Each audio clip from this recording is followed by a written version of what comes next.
রে খালেক ভাই? আছো ভালো? আলহামদুলিল্লাহ আছি ভালো। কি অবস্থা? এই তো ভালো। বাংলাদেশে নাকি কি আইছে সাপ, কি যেন নাম? আরে মেয়ে রাসেল ভাই পরে শোনো নাই? রাসেল দি মানুষের নাম। আরে রাসেল ভাই সাপের নাম কি মানুষের নাম রাখা যায় না?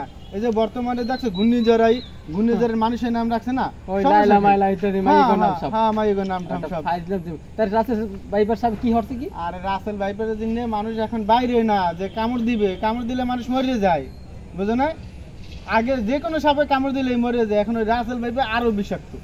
রাসেল ভাইপার সাপ তো ওই অনেক আগেও ছিল, এখন আবার শোনা যায় এর সাথে বিষাক্ত সাপ আছে ভাই। 5 সেকেন্ডের মধ্যে 8 সেকেন্ডের মধ্যে মানুষের রক্ত জমাটে মরে যায়। যে সময় এইটা লই এত মাথা গামান কে বুঝি না ভাই। দেশে একটা সময় একটা বিপদ দেয়, এটা হইলো মানুষের আর একটা গজব দেয় মানুষের প্রতি আল্লাহ। যেমন এর আগে গেছে কি করোনায় কি করছে, সারা পৃথিবী কি করছে, একদম স্তব্ধ করে ফেলাইছে। এখন আবার আইছে কি রাসেল ভাইপার, এককালে সারা পৃথিবীতে, বুঝো না? এরকম বিভিন্ন সময় বিভিন্ন একটা রোগ বালাই দেয়। এটা হলো আসলে এই আল্লাহর গজবই তো, আমরা বুঝি কেউ বুঝি না। এটা হলো এটা আল্লাহর পক্ষ থেকে একটা আমাদের গজব। ওই ভাইপার কিছু না, ওই সাপটা আল্লাহর একটা গজব আমাদের। ওই যে একটা করোনায় দিয়ে দিল ডলা, এখন এইটা সাপের সবলে যাইবে। সাপ ওর সাথে বিষাক্ত কিন্তু আছে বাংলাদেশে। হ্যাঁ অবশ্যই। আর দেখো তো আমার চিন্তাধারা কি, যদি আমি বাংলাদেশের এখন বর্তমানে প্রেসিডেন্ট হইতাম, তাহলে প্রত্যেকটা জেলায় জেলায় গ্রামে গ্রামে বেজি ছেড়ে দিতাম। করতে কি, বেজিতে সাপগুলার দাওয়াই মারিয়া খাইয়া লাইতো। হাসি পায় তোমার কথাটা কিন্তু রিয়ালি, তুমি ট্রাই করো। তাহলে দাওয়াই মারতে মানুষ একটু নিশ্চিন্তে থাকতে ঠান্ডা মাথায় ঘুমাইতে পারতে, তাই না? বেজি আছে না, বেজি আছে, বেজি আগে মাইরি হালাইছে। বেজি তো মাইরি হালাইতো আগে, বোকামি করছে বাঙালি সব বলদ। এখন যে দুই একটা আছে, ওর দুই একটা কি করবে? সাপের তো এই বাইরে গেছে, সাপ তো বাইরে গেছে, কিন্তু বেজি কম। তাইলে ওইটা করলে সবচাইতে ভালো হয়। মানুষের নামে খায়, আমার কথা বোঝো না? রাসেল ভাইপার এগুলো হয়তো দুই একটা লোক মারা গেছেন ওই এর মানে ওই এর ভয়ে, এখন মানুষ আতঙ্কের ভিতরে আছে। মানে সবাই এখন ভয়ের মধ্যে আছে, আতঙ্কের ভিতরে আছে। বিষয়টা হলো এই। যাই হোক, ঠিক আছে, সাবধানে চলাফেরা করবে। অবশ্যই ঠিক আছে। আমরা হইলাম রাসেল ভাইপার, এখন এই দেশে আইসি বাংলাদেশে, কয়েকজন ধরিয়ে কামড়ামু আর আগে রক্ত খামু আর দুইজনের মার্ডারও করবো।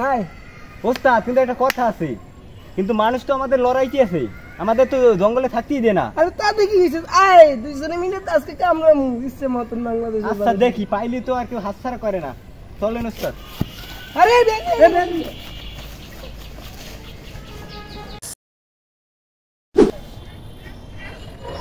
Hello Russell viper. হ্যাঁ ভাই বস, ভালো আছেন? আসসালামু আলাইকুম। আমার কোন দেশে পাঠাইছেন? এই দেশে পোলা পানি দেখতেছি, ফেসবুকে ভিডিও পানিয়া দেখতেছি, কেউ নাগিনে আছে, কেউ আবার ভাইপিয়ার পেজে আবার সবল দিতে আছে, কেউ আবার দেখতেছি লাঠিতে পিঠে। এখানে আইছি, বাংলাদেশের বেজি তো আমাকে ছাড়বে না, তার আগে আয় দুই সাপ পলাই তাড়াতাড়ি। আরে না ওস্তাদ, আমাদের বয় সব পলাইবে, আমরা কেন পলামু? আরে তুই টাকা আমি যাই, বাংলাদেশ থেকে কানাডা পাইবে, কিন্তু আমরা কোথায় যাবো না? ওরা লাঠিতে পিঠে ওদের গোষ্ঠী শেষ করির পড়তাম। এবারে লাঠিতে পিঠে দাঁত ভাঙি। আরে বলছি না, আমরা ভয় পাবো না, ওরা ভয় পাই অন্য দেশ চলে যাবে। স্যার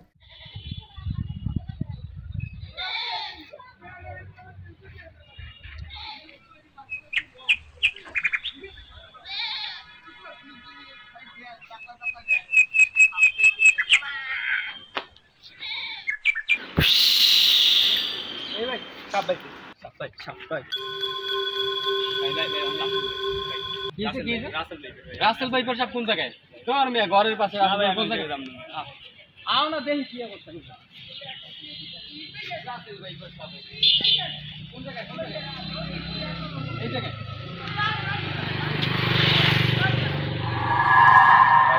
এই মিয়া কামড় দিবে, দেবে। হ্যাঁ মিয়া কিসের সাপ? হ্যাঁ না কামড় দিবে। ওই যে একটা ব্যাং, ব্যাঙে লাড়া দিলে সাপ মনে হয় না? সাপ আছে।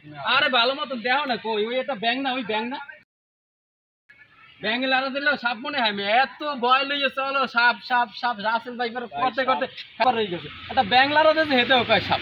এটা কোনো কথা মিয়া? হ্যাঁ, একটা ব্যাং লাড়া দিয়েছে হেঁটে তোমার প্রস্তাব গেছে আজকে। এটা বুকে সাহস লই তারপর চলো। রাসেল ভাইপার বুঝবে ওই সমস্ত কিছু না, সমস্ত সব বাজে। বাংলাদেশটারে উলট পালট করে রয়েছে রাসেল ভাইপারে। রাসেল ভাইপারে পাইলে ওকে বংশ নির্বংশ করে দেবো। দাঁড়া দেখতে একটারও পাইনি, পাইলেই হয়েছে, পাইলেই হয়েছে, দেখতে মনে হয়। তোরা পুরো বাংলাদেশের উল্লেখ করে লইছিস বেশি ভাই, বেশি ভাই, ভাই আমাকে মারিয়ে না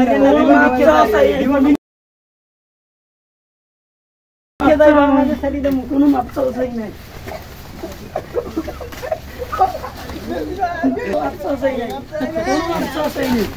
কোনো মাপ চাই নাই